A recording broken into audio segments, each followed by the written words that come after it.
Alright, so we're here in New Jersey, finally. Yesterday and last night was pretty much hell.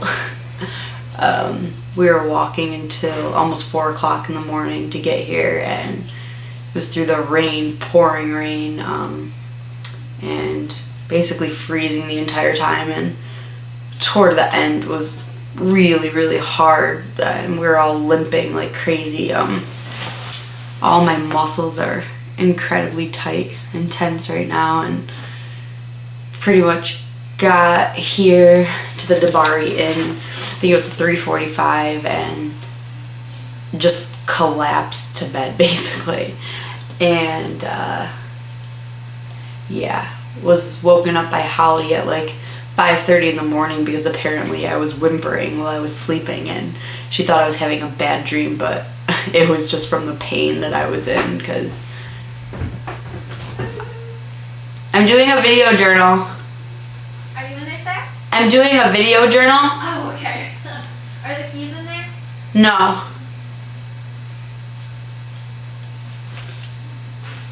Okay, so where was I?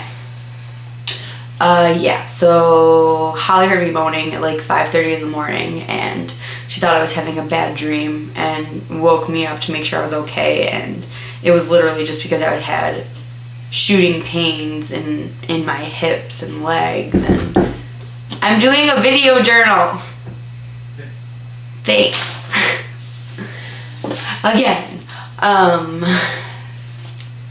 So where was I again? Oh yeah, because I had shooting pains in my hips and legs and everything like that. And it's weird because, you know, while we were walking and everything, you know, you're in pain and you're limping and you hurt, but at least for me, as soon as I lay down to try to go to sleep, that's when like I actually feel everything like at its fullest. My body is like actually registering the amount of pain that I'm in, and it's just really uncomfortable. And so I took some ibuprofen, and I think I may have finally passed out at like 5:30, 6 o'clock in the morning. So good thing is today was a day off for us for walking, and we got to sleep in a little bit and get some editing done, do blogs, and just relax a little bit, which I think was well needed. So tomorrow we will be up pretty early and back on our feet again. I think we have like 27 miles to do tomorrow. So hopefully if we start early enough, we won't be walking until 3 in the morning again, because I don't think my body can handle that again, honestly. Let's see, what else? Oh yeah, I don't think I ever got a chance to talk about our crazy night, not last night, but the night before. Oh my gosh, our first night in New Jersey. So, I mean, it was like, we were joking around, and it was the best, worst day ever, and it really was, because, you know, we got lost several times and walked well out of the way, and we were on our feet, you know, from 5:30 in the morning because we did the Today Show until I think it was like midnight or something like that. But we ended up getting a meal donated to us as soon as we crossed the bridge into New Jersey at this place called the Joannis Cafe, and it was Middle Eastern food, which I had never had before, but it was just awesome. And Joey, the owner, and his mom and his brothers that work there were just amazing to us, and, you know, gave us whatever we needed. And I kept telling Joey that he was my hero for the day, and honestly, like, he really was.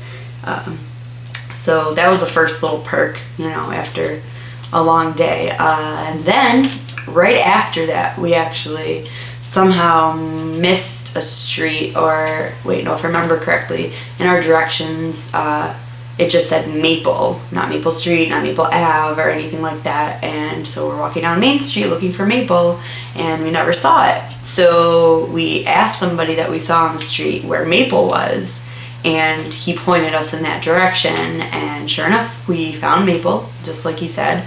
And took Maple and it came to an end at a street that was not in our directions.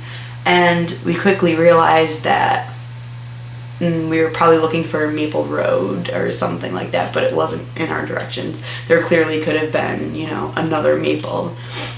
So we ended up walking back up, all uphill, the direction that we came. I would say a good, 1.5 miles, 2 miles, and we found a gas station where we bought a map and sat out front, basically just trying to figure out exactly where we are, where we needed to be, and figured out that we still had a good, I think it was 8 miles or something like that to go, and we were all exhausted and just wanted to go to sleep, and we were trying to figure out what to do because we had a location we needed to make it to, the house to stay at that night, but like I said, it was 8 miles away and had no idea if we would make it there in time. So as we're sitting out front of this gas station with our map and our K5s and trying to figure everything out, this lady kind of started talking to us about our project, and she gave us $5, and I wasn't actually part of the discussion, but she ended up offering her house to us for the night,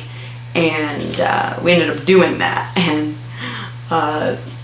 the lady, I don't know, I was kind of uneasy about it. The lady just seemed a little bit out there, but at the same time I knew we were going to have to trust people and rely on people a lot for this project, so I just kind of went with it, and we walked maybe, not even a 1/2 mile to get to her house, and it's actually a really nice house. Surprisingly, I was expecting something totally different, but it still was equally as creepy as the situation itself, and I was pretty uncomfortable, to go to sleep there.